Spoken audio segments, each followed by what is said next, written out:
মহান স্বাধীনতা দিবসে ৭১-এর বীর শহীদদের শ্রদ্ধা ভরে স্মরণ করছে জাতি। ভোরে সাভার জাতীয় স্মৃতিসৌধে ফুল দিয়ে জাতির শ্রেষ্ঠ সন্তানদের প্রতি শ্রদ্ধা জানান রাষ্ট্রপতি মোহাম্মদ আব্দুল হামিদ ও প্রধানমন্ত্রী শেখ হাসিনা। এ সময় উপস্থিত ছিলেন মন্ত্রিপরিষদ সদস্য, সংসদ সদস্য ও ৩ বাহিনী প্রধান। পরে প্রধানমন্ত্রী আওয়ামী লীগের কেন্দ্রীয় নেতাদের সঙ্গে নিয়ে দলীয় সভানেত্রী হিসেবে স্মৃতিসৌধে ফুল দেন।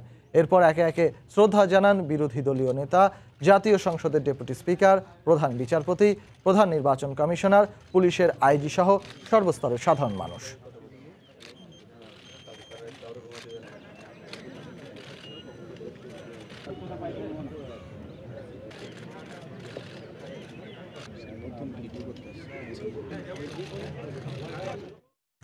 মহান স্বাধীনতা দিবস উপলক্ষে সাভারের জাতীয় স্মৃতিসৌধে বীর শহীদদের প্রতি শ্রদ্ধা জানাচ্ছেন সর্বস্তরের মানুষ।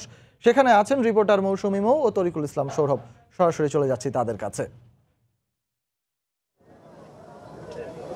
৪৯তম বছরে বাংলাদেশ শ্রদ্ধা নিবেদন পর্ব চলছে। স্মৃতিসৌধে হাজারো মানুষের দীর্ঘ সারি আমরা লক্ষ্য করছি, আপনারা দেখতে পাচ্ছেন।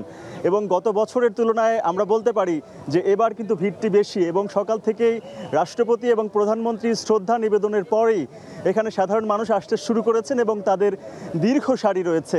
৪৯ বছরেও কিন্তু এতটুকু ম্লান হয়নি স্বাধীনতার সেই অহংকার, সেই গৌরব। আপনি নিশ্চয়ই সেটি বলবেন। এবং অদ্ভুত একটা বিষয় যে আমরা দেখছিলাম যে সকাল থেকে রাষ্ট্রপতি এবং প্রধানমন্ত্রী শ্রদ্ধা নিবেদনের পর থেকে কিন্তু যে জনসাধারণের জন্য যখন থেকে উন্মুক্ত করে দেওয়া হয়, মানে এত ঢল আমরা দেখতে পাচ্ছি, কিন্তু রোদেরও তীব্রতা রয়েছে। তারপরও এত মানুষের ঢল, পরিবর্গ নিয়ে আমরা দেখেছি সব বয়সী মানুষ এখানে এসেছে। মুক্তিযুদ্ধ যেমন সব বয়সী মানুষের সবার সার্বজনীন একটি অংশগ্রহণের মাধ্যমে পূর্ণতা পেয়েছিল, তেমনই কিন্তু এখানে সব বয়সীরা সমবেত হয়েছেন পরিবারের মানুষের সাথে। কেমন লাগে যে স্বাধীনতার যে চেতনা, মানে আমি যখন আমার পরিবারের সঙ্গে এখানে আসছি এবং আমি যখন বিশেষ করে পরিবারের ছোট্ট সদস্যদের যখন স্বাধীনতার কথা বলবো, যে ৪৯ বছর আগে একটি রক্তক্ষয়ী যুদ্ধের মাধ্যমে একটি স্বাধীনতা এসেছিল, কেমন লাগে আপনার? এটি একটি অহংকারের বিষয়, এটি গৌরবের বিষয়। হাজার বছর ধরে যে বাঙালি একটি স্বাধীন রাষ্ট্র চেয়েছিল, সেই রাষ্ট্রটি পেয়েছে ৪৯ বছর আগে। এবং সেই দিন যেরকম অনুভূতি নিয়ে মানুষ এটিকে গ্রহণ করেছে, সশস্ত্র যুদ্ধে ঝাঁপিয়ে পড়েছিল, চেতনায়িত হয়েছিল, আজকের বাংলাদেশের মানুষ তেমনিভাবে চেতনায়িত হয়ে এখানে এসেছেন। এবং এই যে মিনার, এটি কিন্তু শুধু কনক্রিটের দিয়ে গড়া কোনো মিনার নয়, এটির সাথে রক্ত রয়েছে, অশ্রু রয়েছে। এবং সব জাতিরই কিন্তু নিজের একটি পতাকা থাকে, একটি দেশ থাকে, একটি স্বাধীন ভূখণ্ড থাকে। তবে মর্যাদার বিষয় এটি যারা সেটি রক্তের মাধ্যমে অর্জন করে, এবং আমাদের স্বাধীনতা আমরা অর্জন করেছি। এবং আজকে যখন আপনি দাঁড়িয়ে আছেন, আমরা যখন বাংলাদেশের কথা বলছি, আমরা কিন্তু বলছি যে এটি রক্তের বিনিময়ে আমরা পেয়েছি অর্জিত স্বাধীনতা, বলতে একটা ভালো লাগছে। তবে এই অর্জনটা কিন্তু খুব সহজ করে হয়নি। অবশ্যই না। আপনারা জানেন যে মাসটিতে আমাদের স্বাধীনতার মাস, এই মার্চ শুরু হয়েছিল নানা ঘটনা নিয়ে। ১ তারিখের যদি একটু বলি আমি ইতিহাসটি, যে ১ তারিখের যে ঘটনাটি ঘটেছিল, যে পাকিস্তানের সেনা শাসক এই দেশের যে ৩ তারিখে যে অধিবেশন হওয়ার কথা ছিল জাতীয় পরিষদে, সেটি স্থগিত করেছে। এবং এতে কিন্তু সাধারণ মানুষ বিক্ষোভে ফেটে পড়েছে, প্রতিবাদ করেছে, প্রতিরোধ করেছে। কিন্তু এর ফাঁকে ফাঁকে পাকিস্তানিদের নীল নকশাও কিন্তু চলছিল। এবং শুধুমাত্র আমরা সেখানে না বলি, এটা কিন্তু আমরা যে স্বাধীনতার যে সূচনা পটভূমি শুরু হয়েছিল, এটা কিন্তু ১৯৫২ সালের মহান ভাষা আন্দোলনের মধ্য দিয়ে। এরপর আমরা ৫৪ যুক্তফ্রন্ট নির্বাচন দেখেছি, ৫৬ দেখেছি, যখন মহান মাতৃভাষা আসলে আমাদের সেই স্বকীয়তা, আমরা রাষ্ট্রভাষার মর্যাদা লাভ করি। ৬২ দেখেছি, ৬৬ দেখেছি, ১৯৬৯-এর গণ অভ্যুত্থান দেখেছি, সর্বশেষ আমরা ১৯৭১ সালে। তাহলে মানে ধাপে ধাপে বাঙালি প্রস্তুত হয়েছে। পাকিস্তান রাষ্ট্র গঠিত হয়েছিল অদ্ভুত কারণেই হয়েছিল।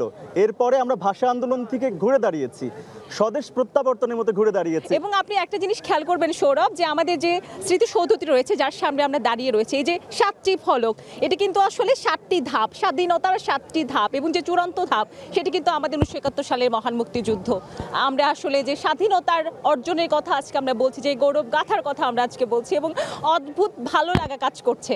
কি বলেন আপনি? নিঃসন্দেহে কিন্তু এই ভালো লাগার পেছনে অনেক ত্যাগ ছিল। যে দিনটি আমরা পেরিয়ে এসেছি গতকাল ২৫ তারিখ, সেই দিন রাত্রে, সেই দিন কাল রাত বলা হয়, সেই রাতটিতে বিভৎসতা দেখেছে বাঙালি।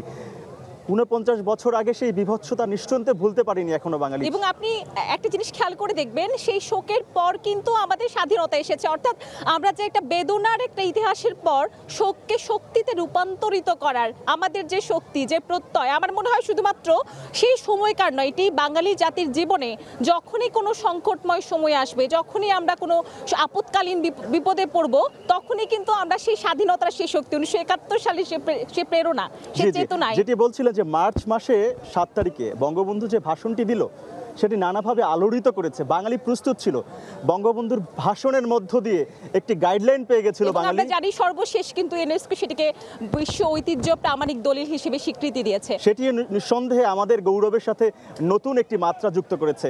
তো এই সাভারের স্মৃতিসৌধে এখনো সাধারণ মানুষ আসছেন, শ্রদ্ধা নিবেদন করছেন এবং নিঃসন্দেহে গৌরব এবং ভালোবাসা নিয়ে শ্রদ্ধা নিবেদন করছেন।